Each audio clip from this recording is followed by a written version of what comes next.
Kaixo eta ongi etorri jakidunera. Gaurko bideoan, trianguluaren erdibidekoak eta barizentroa ikusiko ditugu.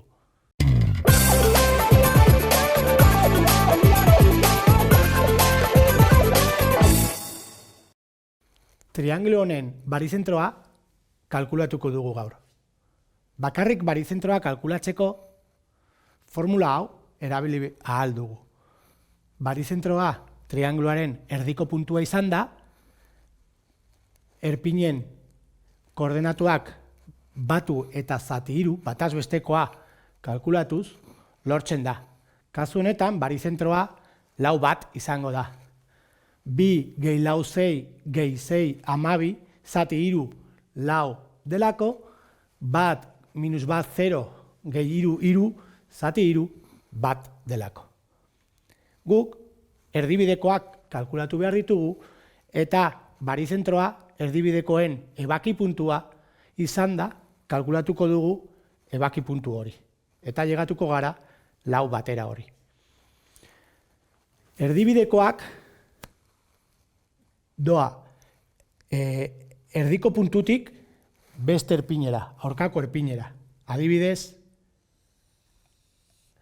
hau erdibideko bat izango da, eta hau beste bat. Hauek biak kalkulatuko dugu orain. MAC kalkulatzeko, erdiko puntua kalkulatzeko, bataz bestekoa egin behar dugu. Horretarako A eta C-ren konponenteak batu behar ditugu, eta zati bi. 2 gehi 6 zortzi, zati bi, lau. Bat gehi hiru lau, eta zati bi, bi. Gero, zuzenaren beste puntua B izango da.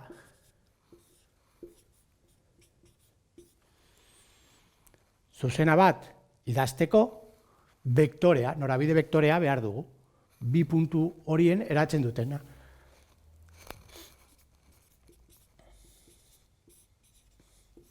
Kenketa eginik, 0 minus hiru, ailegatuko gara. Orain, era inplizituan kokatuko dugu gero sistema ebazteko. Buelta eman behar dugu, signo bat aldatu, eta horrela geratzen da. Orain puntu bat nahi duguna sartu behar dugu. Adibidez, erdiko puntua.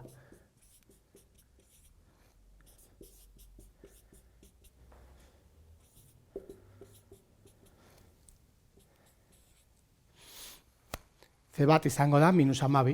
Orain, sartuko dugu hemen, eta simplifikatzen dugu, zati hiru.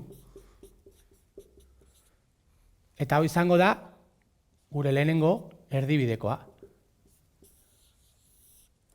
Simplifikazio hau egin aldugu hasieran, norabide vektorea ere beste era proportzionala hartu aldugu, 0 bat adibidez, edo 0 minus bat. Honekin, simplifikazio hau eginda egongo da. Orain, errepikatuko dugu prozesu bera beste erdibidekoa kalkulatzeko.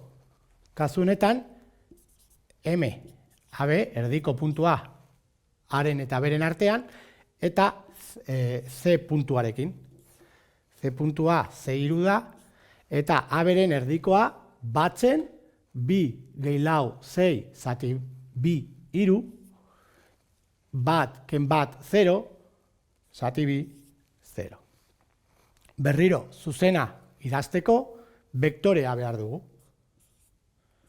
Bi puntu horien egiten duten vektorea, 6 ken hiru, hiru, hiru, ken 0, hiru. Kasu honetan, simplifikatuko dugu lehenengo eta behin. Norabide vektorea hau proportzionala izanga, erabili aldugu bat vektorea.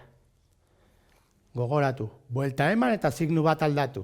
X, ken i, bat ez dira idazten, gehi C2, beste parametro bat erabiltzeko, berdin 0. Eta orain, puntu bat sartu behar dugu. Adibidez, lehenengoa, 0 daukadako. iru minus 0 gehi C2 berdin 0. Orduan, C2 izango da minus iru, eta bigarren erdibidekoa izango da X keni minus iru berdin 0. Orain, bi erdibidekoekin sistema egin behar dugu, ebaki puntua barizentroa kalkulatzeko. Lehenengo erdibidekoa, bigarren erdibidekoa, eta sistema egingo dugu. Kasu honetan, lehenengoekin aterako dugu isa lau dela, ona sartuko dugu, lau ken i ken iru berdin 0, eta i bat izango da. Lau bat izango da barizentroa hasieran kalkulatu dugun moduan. Orain, zuek frogatu ahal duzue hirugarren erdibidekoa kalkulatzea, eta era barizentroa zuzen horretan dagoen ala ez. Komentarioetan agertuko dira. Hau izan da dena, mila esker ikusteagatik, eta gogoratu sare sozialetan eta web orrian jarraitu jakindun.